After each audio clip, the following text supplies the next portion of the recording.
Shalom, selamat pagi, satu sukacita untuk berjumpa dengan Anda. Satu hari yang baru, satu tantangan boleh baru, tapi kita juga percaya bahwa selalu ada mujizat yang baru setiap pagi. Ada masalah yang baru, tapi kita percaya ada pertolongan Tuhan juga yang baru dalam hidup Anda dan saya. Nah, mari tanpa berpanjang lebar, saya undang kita untuk melihat Yesaya pasal 43, Yesaya pasal yang ke-43, ayat 18 sampai ayat 19. Ini firman yang terkenal, ayat yang terkenal, dan mari kita renungkan kembali sekali lagi di penghujung dari tahun kita. Yesaya 43 ayat 18 sampai ayat yang ke-19. Yesaya 43 ayat 18, firman-Nya, janganlah ingat-ingat hal-hal yang dahulu, dan janganlah perhatikan hal-hal yang dari zaman purbakala.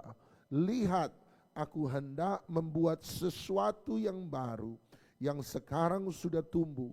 Belumkah kamu mengetahuinya? Ya, aku hendak membuat jalan di padang gurun dan sungai-sungai di padang belantara.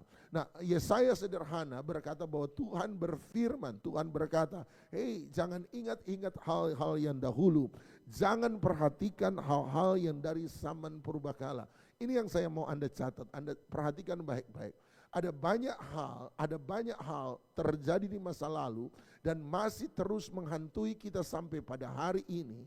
Kita masih terus mengingat sebab kita memberi perhatian kepada hal tersebut. Lihat, dia berkata, jangan ingat-ingat. Bagaimana caranya jangan ingat-ingat? Dia berkata, janganlah perhatikan. Ada banyak orang masih mengingat-ingat yang dulu sebab dia masih memberi perhatian kepada apa yang dulu. Apa artinya perhatikan? Janganlah perhatikan. Kata perhatikan berarti memberi nilai pada sesuatu itu. Jadi kita masih menganggap bahwa itu sesuatu yang bernilai. Itu kita anggap masih sesuatu yang berharga. Itu sesuatu yang besar bagi kita. Jadi kita terus mengingat sebab bagi kita masa lalu itu sesuatu yang berharga. Masa lalu itu sesuatu yang bernilai bagi Anda dan saya. Ya, Anda kalau kehilangan cincin gitu ya, atau kehilangan uang besar gitu ya, Anda akan ingat-ingat terus. Kenapa? Sebab bernilai. Ya, kalau cuma kehilangan karcis parkir sudah keluar dari tempat parkir mah terserah, itu sudah sampah. Sampah artinya tidak berharga, tidak perlu diperhatikan, tidak perlu dilihat. Itu sampah. Tetapi kalau Anda anggap Anda salah buang sampah, ada uang 100.000 nyelesip di kertas, Anda buang, ini mana 100.000-nya? Oh, nomor satu yang Anda cari adalah tempat sampah. Kenapa? Sebab itu berharga, bernilai. Dan kalau tidak ketemu, nyesel seumur hidup gitu ya. Kenapa? Sebab bagi Anda itu masih berharga. Dapat uang 1 juta, mikirnya, seandainya saya tidak kehilangan 100.000, kan saya punya 1.100.000 gitu ya. Padahal Tuhan sudah ganti 100 juta. Anda masih ingat yang 100.000 yang Anda hilangkan terus. Kenapa? Sebab bagi Anda itu berharga. Nah, Yesaya, firman Tuhan lewat Yesaya sederhana. Engkau masih ingat sebab engkau menganggap itu berharga. Nah, ada 2 hal masa lalu, saya sudah pernah ajar sama Anda. Ada 2 hal di masa lalu yang selalu kita suka ingat. Nomor 1, hal yang baik. Hal yang baik kita sebut sebagai sebuah nostalgia. Jadi nostalgia. Makanya ada lagu Chrisye lama yang kemesraan ini janganlah cepat berlalu gitu ya. Sebab masih berharga, memori itu masih berharga. Dulu sepanjang jalan kenangan kita selalu bergandeng tangan. Kalau ada Pak Jeff juga ingat. Kalau teman-teman yang lain sudah enggak tahu gitu. Saya itu kelamaan kumpul sama Om Ade Manuhutu dulu di rumah, jadi ngerti lagu-lagu itu. Jadi sepanjang jalan kenangan. Kenapa? Oh dulu, opa dulu. Opa dulu. Masa lalu yang menyenangkan itu disebut nostalgia. Nah, sesuatu yang berbahaya dari nostalgia adalah nostalgia mendatangkan rasa pride, merasa bangga, merasa sombong. atau merasa puas diri. Merasa puas diri, dan ini bisa berbahaya. Sebab kebanggaan, kesombongan, kepuasan diri itu justru menghalangi kita untuk melihat yang di depan. Itu tadi yang saya mau katakan, dan Tuhan ingatkan lewat Yesaya jelas sekali. Sebab aku sementara membuat sesuatu yang baru. Kenapa Tuhan berkata akan membuat sesuatu yang baru? Sebab Tuhan belum buat yang baru kalau Anda belum berani melepas yang lama. Dia berkata, aku akan, lihatlah, aku hendak, akan. Tuhan belum buat apa-apa. Dia baru akan, dia baru hendak. Dia belum melakukan sesuatu. Kenapa? Sebab sebelum Anda melepaskan yang lama, maka Anda tidak akan pernah melihat yang baru. Selama Anda belum menutup pintu masa lalu, maka Anda tidak akan pernah bisa membuka pintu masa depan. Sebab masa lalumu, yesterdaymu, akan selalu membuat hari ini dan hari besok sama seperti masa lalu. Kalau Anda berpegang pada kemarahan masa lalu, maka hari ini Anda akan dipenuhi dengan kemarahan. Dan saya tidak perlu jadi nabi untuk bernubuat dan berkata pada Anda, masa depanmu akan penuh dengan kemarahan. Sebab masa lalu selalu membuat masa ini dan masa besok menjadi seperti masa lalu. Makanya orang sebut terjebak dalam masa lalu. Kalau masa lalu Anda pahit, membuat Anda pahit dan Anda belum lepas, percayalah, hari ini Anda akan tetap pahit, sampai selama-lamanya Anda akan tetap pahit. Kenapa? Masa lalu selalu membuat masa depan seperti masa lalu. Anda akan selalu back into the past, Anda kembali ke masa lalu. Dia bilang, aku hendak, aku belum. Kenapa Tuhan belum bekerja? Kenapa Tuhan belum melakukan apa-apa? Kenapa Tuhan belum mengerjakan apa-apa? Sebab engkau masih mengingat-ingat masa lalu. Engkau masih memperhatikan masa lalu. Dan satu-satunya adalah nostalgia. Merasa berpuas diri. Kalau sudah ketemu orang tua, apalagi dalam bahasa rohani gitu ya. Oh, opa dulu kayak kamu, semangat. Sekarang loyo. Yang diingatkan, yang dibanggakan masa lalu. Oh dulu opa. Kalau Anda sudah mulai banyak bicara masa lalu, itu tanda-tanda Anda sudah tua. Pokoknya kalau sudah bilang dulu. Saya mulai jaga perkataan saya kalau mulai dulu. Otak langsung bilang awas sudah tua.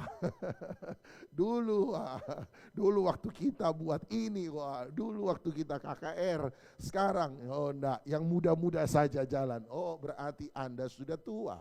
Berarti Anda tidak lagi melangkah pada masa depan. Anda berpuas diri dengan kesombongan Anda. Nomor 2, masa lalu yang kedua adalah masa lalu yang buruk. Masa lalu yang pertama, masa lalu yang baik. Masa lalu yang baik kita sebut nostalgia. Masa lalu yang buruk kita sebut trauma. Trauma. Saya ajarkan pada Anda bahwa ada 3 bentuk ketakutan. Ketakutan masa lalu, ketakutan masa sekarang, dan ketakutan masa depan. Ketakutan masa lalu itu tadi trauma. Trauma menimbulkan rasa bersalah. Trauma menimbulkan rasa rendah diri. Trauma menimbulkan banyak hal yang tidak benar. Trauma itu masa lalu, ketakutan pada masa lalu. Jadi ketika Anda takut pada masa lalu, itu menghambat destiny kita. Sebab kita berkata, dulu saya pernah gagal. Makanya saya tidak setuju. Pada kalimat pengalaman adalah guru yang terbaik. Pengalaman mengajarkan kita sesuatu, tapi pengalaman bukanlah guru yang baik. Sebab kalau Anda berkata pengalaman guru terbaik bagi kita, maka Anda tidak akan pernah bisa melebihi masa lalu Anda. Anda belajar selalu dari pengalaman. Sementara sesuatu yang baru sudah jadi, Anda tidak bisa berbuat apa-apa sebab Anda stay in the past. Anda tinggal di masa lalu. Makanya papa saya waktu beli handphone dulu, papa saya sudah lama meninggal. Saya masih ingat ada handphone Nokia dulu. Sebut merek ya, handphone Nokia dulu. Minimal yang masih jadul itu, masih gamenya cuma satu, itu Snake itu. Di situ kan ada game, di situ ada alarm, di situ ada phone book. Di situ ada macam-macam kalkulator. Papa saya punya handphone itu cuma bisa satu macam. Apa itu? Telepon. Dia tidak tahu baca SMS. Dia tidak tahu pasang alarm. Bahkan phone booknya kosong. Kenapa? Sebab semua nomor telepon temannya dia hafal di kepala. Dia tidak pernah pakai phone book. Sebab dia tidak tahu pakai phone book. Buka SMS saja tidak tahu. Satu kali handphonenya mulai ngadat. Dia bilang, kenapa handphone papa ini susah ya? Itu ketap-ketip tidak bisa dipakai. Saya periksa, ternyata pesannya sudah penuh.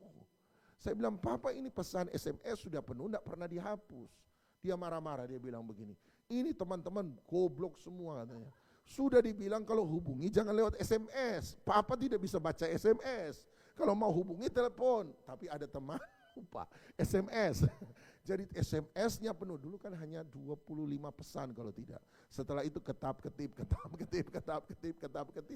Dia bilang sudah dihapus. Papa mesti hapus. Papa tidak tahu hapus. Hapus aja semua. Dia cuma bisa handphone. Kenapa? Stay in the past. Dia tidak lagi belajar tentang apa yang terjadi hari besok. Seringkali sesuatu yang baik itu dapat menghalangi sebab sesuatu yang baik sudah berubah. Apa yang salah dengan belajar mesin ketik dulu yang harus 11 jari, taktuk, luka di mana-mana dulu kan belajar taktuk, gitu. Baik, tetapi ketika zaman berubah, yang baik sekalipun akan lewat. Anda lihat sering kali kita berpegang, tapi ini baik. Ingat, ular tembaga pada masa lalu baik, tetapi ketika dibawa masuk dalam tanah perjanjian menjadi berhala. Seringkali kita memberhalakan pengalaman masa lalu kita. Dan berkata dulu Tuhan jamah saya begini. Berarti kalau Tuhan jamah orang lain harus begitu. Menjadikan orang lain kopi dari kita adalah sesuatu yang paling buruk. Sebab teh celup kalau dicelup terus tetap airnya satu kali akan jadi terang. Ya kan? Waktu dicelup pertama coklat, dicelup kedua agak coklat, celup ketiga, celup ke-10 enggak coklat saudara, tetap putih. Kenapa? Sebab kita mencoba membuat orang lain jadi kopi kita. Salah, orang lain bukan kopi Anda dan saya. Orang lain harus kopi Yesus pencipta kita. Kita dibentuk menurut rupa dan gambar Dia, bukan menurut rupa dan gambar kita. Pengalaman rohani setiap orang akan menjadi berbeda. Itu sebabnya pengalaman rohani setiap orang akan berbeda. Kita menemani mereka melewati sebuah proses, bukan membuat mereka mengikuti proses kita. Proses setiap orang akan menjadi berbeda. Jangan buat copy paste Anda dan saya, jangan. Walaupun anak kita sendiri, jangan pernah dibuat copy paste kita. Maka betul ada kalimat benar. Waktu itu setahu saya Reinhard Bonke pernah bilang, Tuhan tidak punya cucu, Tuhan cuma punya anak. Tuhan tidak punya cucu, kita panggil Tuhan itu Bapa. Tapi kalau kita punya anak, dia harus panggil Tuhan pun Bapa. Nggak mungkin panggil Tuhan engkong, nggak mungkin. Dia panggil Tuhan Bapa, sebab dia bukan copy paste saya, dia copy paste Tuhan. Orang tua harus merelakan anak-anak mengalami proses pribadi dengan Tuhan. Sebagaimana Tuhan berproses pribadi dengan kita. Sebab anak-anak tidak akan mengikuti jejak kita. Anak-anak harus kita arahkan mengikuti jejak Tuhan. Kita hanya membawa mereka pada Tuhan. Kita mengarahkan mereka pada Tuhan. Kita mengingatkan mereka pada Tuhan. Bukan kepada kita, pada Tuhan. Biarlah Tuhan jadi Bapa mereka sebagaimana Tuhan sudah jadi Bapa kita. Sesuatu yang buruk ini seringkali menghalangi masa depan kita. Catat baik-baik. Jadi ini yang harus kita pahami. Jadi yang kedua, ketakutan masa lalu itu disebut trauma. Ketakutan masa sekarang itulah ketakutan yang sesungguhnya. Dan ketakutan akan masa depan itu disebut kekhawatiran. Jadi ada 3 ketakutan. Ketakutan masa lalu, trauma. Ketakutan masa sekarang, itulah ketakutan yang sesungguhnya. Dan ketakutan masa depan, itulah kekhawatiran. Penghalang dari melepaskan diri dari masa lalu kepada masa sekarang, terutama adalah ketakutan hari ini. ketakutan hari ini. Nah, hari ini kita bicara sebentar tentang kekhawatiran. Yuk mari kita bicara soal ketakutan akan masa depan. Tadi kita sudah banyak bicara soal masa lalu, sekarang kita banyak bicara tentang masa depan. Next time kita akan bicara tentang apa yang saya harus perbuat hari ini. Sebab melepaskan diri dari pandangan masa lalu dan memandang pada masa depan, apa yang akan Tuhan buat. Dia akan buat sungai-sungai di padang belantara. Dia akan buat jalan di padang gurun. Menghadap masa lalu adalah apa yang kita perbuat hari ini. Nah, tapi hari ini kita bicara tentang dulu masa depan. Masa depan. Nah, ketakutan masa depan kita sebut tadi apa? Kekhawatiran. Matius 6 ayat pasal kekhawatiran ayat 25 sampai 34. Matius pasal 6 ayat 25 sampai 34. Matius pasal 6 ayat 25 sampai ayat yang ke-34. Lihat, karena itu aku berkata kepadamu, janganlah khawatir akan hidupmu, akan apa yang hendak kamu makan atau minum, dan janganlah khawatir pula akan tubuhmu, akan apa yang hendak kamu pakai. Bukankah hidup itu lebih penting daripada makanan, dan tubuh itu lebih penting daripada pakaian?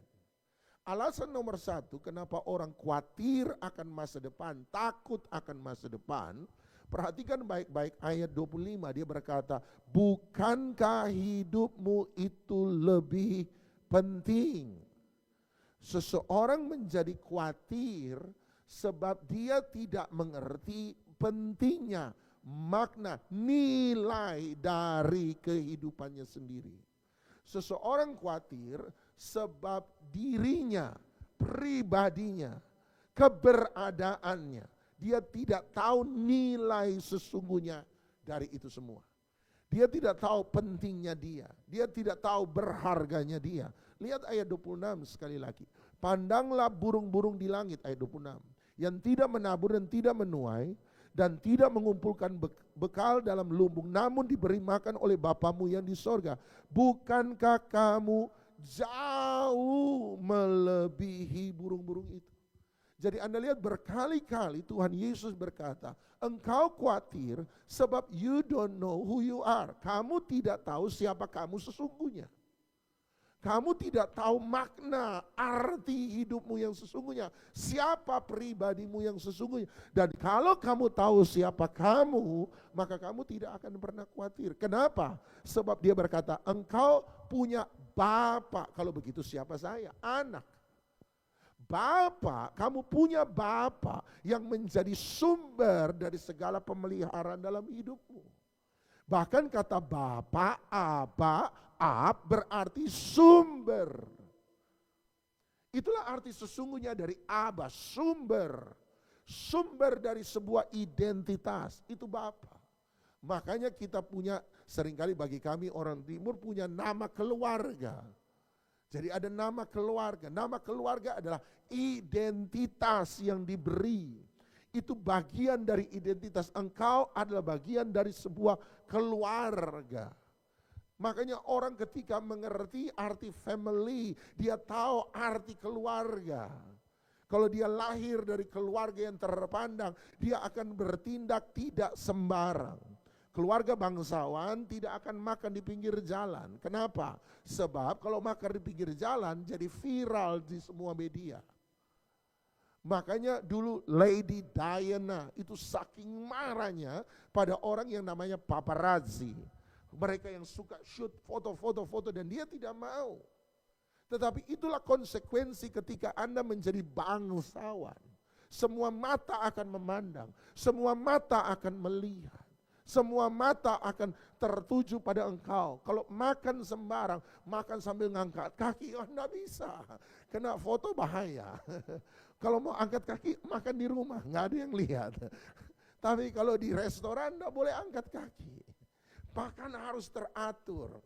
Ada sendok buat sop, ada sendok buat makan, ada garpu buat makan, ada garpu buat dessert. Garpu aja beda. Kita semua sendok kita pakai. Waktu saya pertama lihat yang namanya fine dining gitu ya, sendok saja sampai 2. Saya bilang ini sendok buat apa kok sampai 2? Saya pikir habis makan ganti gitu ya. Ternyata oh itu sendok buat sup. Sendok buat sup agak lebih lebar. Oh itu sendok sup, baru tahu. Baru tahu. Jadi kalau makan depan umum, kalau bisa aduh lihat ada kepala ikan, kalau perlu mau ambil gitu ya. Sedot gini. Tapi kalau di pesta tidak bisa. Ada yang mau kepala ikan, mau sih. Tapi main sedot-sedotan. Nggak bisa. Kenapa? Pesta. Ada orang lihat. Aduh Pak Pendeta kayak kurang makan. Ya siapa tahu ada belas kasihan gitu kan. Gitu ya. Atau orang bilang, aduh Pak Pendeta sambil sedot-sedot kepala ikan, pantasan gemuknya enggak kurang-kurang gitu ya.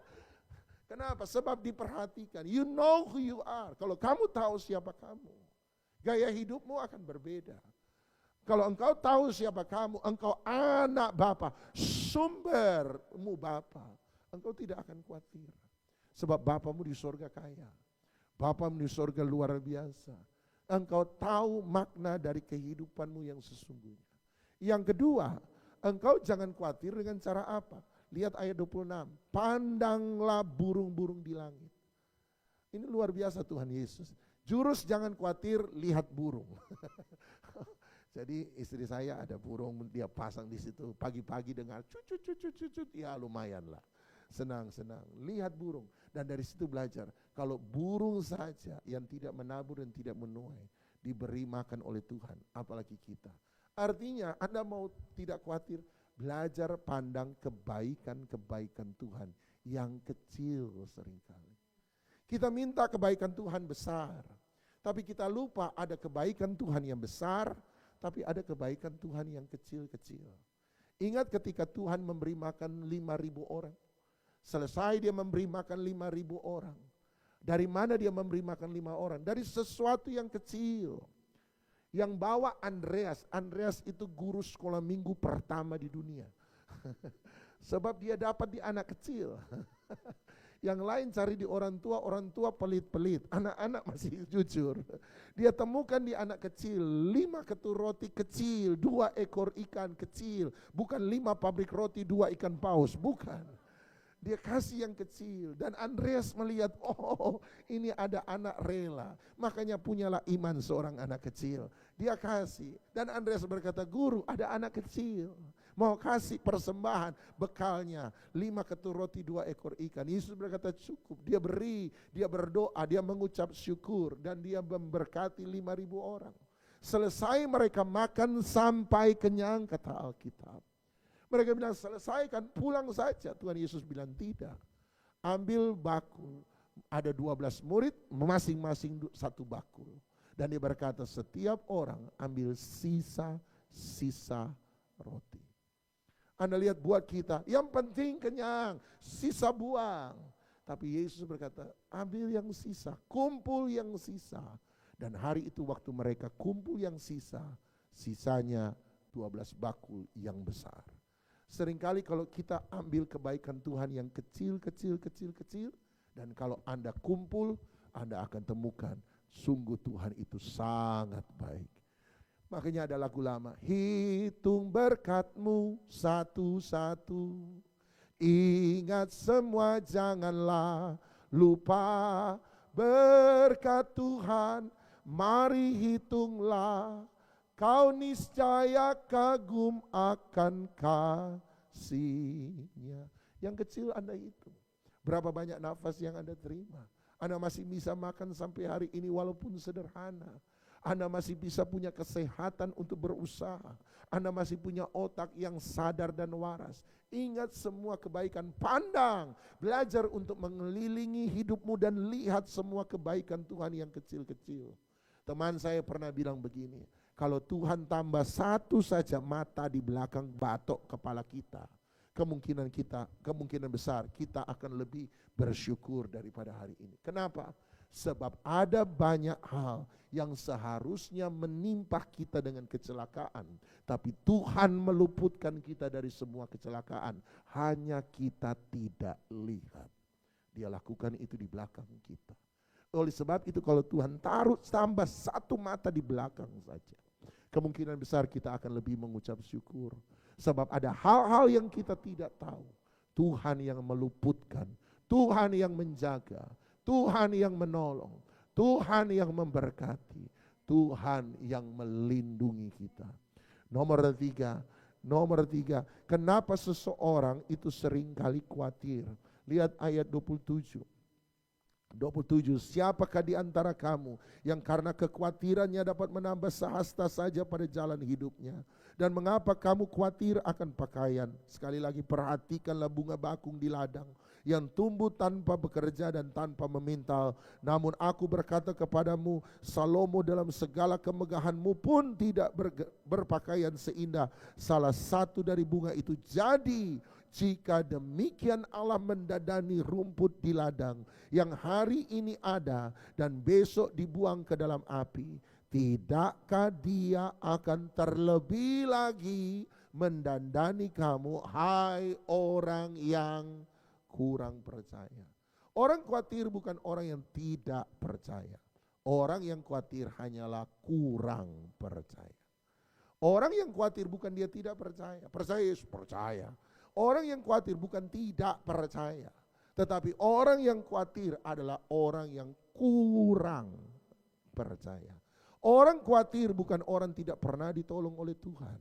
Tapi orang khawatir adalah orang yang pernah ditolong oleh Tuhan, tetapi melupakan semua pertolongan-pertolongan Tuhan di masa lalu.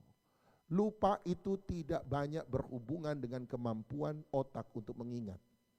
Lupa itu tidak banyak berhubungan dengan kemampuan otak untuk mengingat. Lupa lebih banyak berhubungan dengan kemampuan kita menempatkan prioritas. Sekali lagi, orang lupa, hari ini banyak yang lupa. Memang betul ada yang karena saraf, Alzheimer dan sebagainya. Tetapi ada lebih banyak orang lupa bukan karena saraf otaknya rusak. Tetapi ada orang lupa karena itu bukan prioritas dalam hidupnya. Kalau prioritas Anda ingat dong, gitu ya. Jadi kalau istri berkata, Pak, di rumah habis beras, beli beras dong pas perjalanan pulang, sehingga supermarket mana, beli beras. Oh iya, sekalian beli beras, mama lagi kepengen ada sabun wangi gitu ya. Nah, tambahan. Suami kalau datang, ini otak laki-laki, mohon maaf ibu-ibu. Otak laki-laki adalah otak misi. Dia lihat prioritas beras, dicari beras. Dia beli beras, pergi pulang lupa beli sabun. Kenapa? Apakah dia lupa karena otaknya kurang itu? Enggak, otaknya masih sehat. Hanya sabun bukan prioritas bagi dia. Kan istri yang mau. Itu hanya prioritas, itu persoalan prioritas. Jadi kita melupakan sesuatu yang kita anggap bukan prioritas. Kita akan mudah melupakan sesuatu yang kita anggap tidak penting bagi kita. Kita meletakkan itu di bawah. Iya, kalau ingat saya beli, kalau ingat saya ambil, kalau ingat saya bawa, kalau tidak ingat ya sudah, itu bukan prioritas.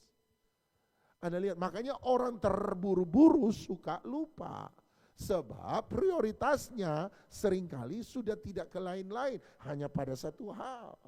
Yang penting selesai dulu ini satu hal, yang lain astaga kok lupa. Ya sebab itu bukan prioritas. Kenapa seseorang kurang percaya menurut saya? Sebab kenapa orang tidak mengingat kebaikan Tuhan masa lalu? Sebab kita anggap itu bukan prioritas. Sudah selesai ditolong Tuhan, sudah. Nanti kalau butuh pertolongan cari Tuhan lagi. Dan menurut saya itu tidak benar. Kekuatan untuk menghadapi persoalan hari ini ditentukan oleh pengalaman kebaikan dengan Tuhan di masa lalu. Kekuatan untuk menghadapi masalah hari ini justru berasal dari kebaikan-kebaikan Tuhan kepada kita di masa lalu. Ketika kita tahu kalau dulu Tuhan tolong, kita bisa percaya hari ini Tuhan sanggup menolong. Selama-lamanya Tuhan akan menolong. Kalau dulu Tuhan buat mujizat, Hari ini Tuhan tetap sanggup buat mujizat. Selama-lamanya Dia berkuasa untuk buat mujizat.